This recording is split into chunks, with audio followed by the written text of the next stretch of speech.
Assalamualaikum warahmatullahi wabarakatuh. Kiai Jufri Marzuki 1965 adalah pengasuh pondok pesantren Asy-Syahidul Kabir Sumber Batu Belumbungan Pamekasan Madura, Jawa Timur. Dakwahnya dalam bentuk pengajian-pengajian umum yang diselenggarakan masyarakat dan organisasi mampu memikat daya tarik masyarakat. Uraiannya tegas, lugas mengenai masalah-masalah agama dan mudah dipahami masyarakat awam. Guyonan dan canda tawa yang ia selipkan di beberapa bagian ceramahnya membuat para hadirin yang hadir tidak merasa bosan untuk mengikuti pengajiannya sampai selesai. Bahkan ada juga yang mendengarkan sambil berdiri selama berjam-jam. Pantaslah ia selalu diundang bahkan keluar Kabupaten Pamekasan. Di masanya, kiai yang juga sebagai Rais Syuriah pengurus cabang Nahdlatul Ulama ini dikenal sebagai singa podium masyarakat Nahdlatul Ulama Kabupaten Pamekasan. Sejarah mencatat bahwa pada era Orde Lama, Partai Komunis Indonesia atau PKI masih diperkenankan keberadaannya sebagai salah satu partai politik di Indonesia. Kesaksian masyarakat juga banyak yang menyatakan bahwa para anggota PKI di berbagai daerah sering membuat keresahan dan keonaran terhadap kegiatan-kegiatan lawan politiknya. Tidak luput juga dengan kegiatan-kegiatan NU. Sering terjadi pengajian-pengajian yang diselenggarakan NU diganggu. Dari mulai sekedar melepaskan anjing ke tengah-tengah acara pengajian sampai pada bikin onar di saat acara. Ya, memang begitulah PKI yang menghalalkan segala cara. Suatu ketika, Kiai Jufri diundang oleh masyarakat Kecamatan Konang, Kabupaten Sampang. Ia diminta untuk mengisi ceramah dalam sebuah pengajian yang diselenggarakan mereka. Kiai Jufri pun ingin memenuhi undangan tersebut. Ia hadir bersama ulama-ulama NU yang lain yang diundang juga dalam acara itu. Pada waktu itu, tahun 1965, tahun di mana Partai Komunis Indonesia ingin melaksanakan kudetanya. Juga tahun di mana PKI menjadi semakin kemaruk akan kekuasaannya, sehingga membawa senjata dalam setiap perjalanan dan bersikap siaga dalam segala keadaan adalah sesuatu yang lumrah. Semua orang yang hadir mungkin tidak pernah menyangka bahwa ceramah pada malam itu adalah ceramah terakhirnya Kiai Jufri.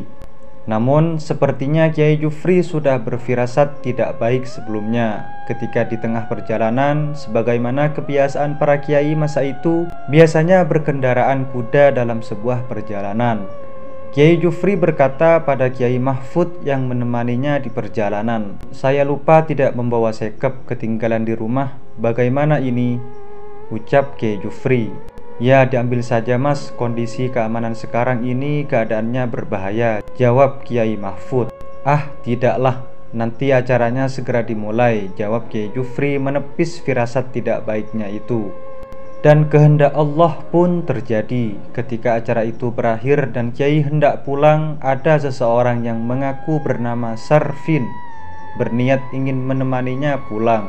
Dengan sifat santun dan ramahnya, ia menawarkan sebuah tawaran. Hal ini adalah biasa di lingkungan masyarakat Madura, bahwa mengantar kiai adalah sebuah kehormatan bagi masyarakat kecil. Si Sarfin pun diperkenankan untuk menemani Kiai Jufri pulang dengan menunggang kuda. Di tengah perjalanan, mereka melewati sebuah kali atau sungai. Kiai Jufri bilang pada Sarfin bahwa ia mau turun sebentar untuk buang air kecil di kali itu. Ia menyuruh Sarfin agar diam di situ dan menunggu kudanya. Baru saja selesai ia nekani hajat, tiba-tiba sebuah golok berukuran sedang sudah menancap di punggung Kiai Jufri. Dan ternyata orang bernama Sarfin itulah yang sengaja melakukannya. Si Sarfin lalu lari meninggalkan tubuh Kiai Jufri yang sudah bersimbah darah itu. Kiai Jufri dengan simbahan darah yang terus mengalir masih kuat menahan sakit. Ketika saat itu ada dua orang yang lewat yang juga baru pulang dari mengikuti pengajiannya. Ia berkata pada dua orang tersebut, "Itu ada orang lari ke arah sana," sambil menunjuk sebuah arah jalan. "Ia telah menusukkan golok pada saya dari belakang," kata Kiai Jufri. Langsung saja kedua orang itu berteriak, "Maling, maling!" untuk menarik perhatian masyarakat sambil lari ke arah jalan yang ditunjukkan Kiai Jufri tersebut. Masyarakat pun langsung datang dan sebagian ada yang mengurusi jasad Kiai Jufri dan sebagian lagi mengejar si pelaku. Kiai Jufri masih sempat dilarikan ke rumah sakit, namun nyawanya tidak tertolong lagi. Masyarakat kemudian tahu dan mendengar kabar bahwa ia adalah suruhan PKI. Masyarakat juga mendengar berita bahwa ia dibayar PKI memang untuk membunuh Kiai Jufri. Dan masyarakat pun juga mendengar berita bahwasanya ia telah gantung diri sebelum mendapat bayaran itu.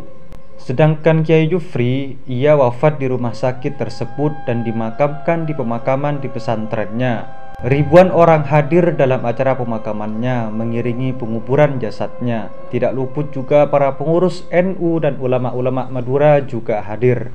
Bahkan Kiai Idham Khalid mewakili pengurus besar Nahdlatul Ulama PBNU turut hadir dalam acara tersebut. Ketika itu Kiai Idham Khalid menyampaikan sambutan dalam acara penghormatan terakhir terhadap jasad Kiai Jufri tersebut. Kiai Jufri wafat karena saya, beliau wafat karena membela NU, beliau wafat pun juga demi Islam, sehingga kewafatannya adalah syahid dalam perjuangan yang besar. Dalam pada itu, untuk mengenang jasa Kiai Jufri, maka pesantrennya yang waktu itu belum punya nama diberilah nama oleh Kiai Idham dengan nama Asy-Syahid Al-Kabir. Mungkin karena kenangan yang mendalam ini pula, maka para putra dan cucu-cucu Kiai Jufri menjadi pengurus dan pejuang NU yang setia sampai saat ini. Begitulah Kiai Jufri, hidup dalam perjuangan, wafat dalam kemuliaan, meninggalkan kenangan yang terukir dalam sejarah. Inilah sejarah kelam yang pernah terjadi di Indonesia. Semoga bermanfaat. Assalamualaikum warahmatullahi wabarakatuh.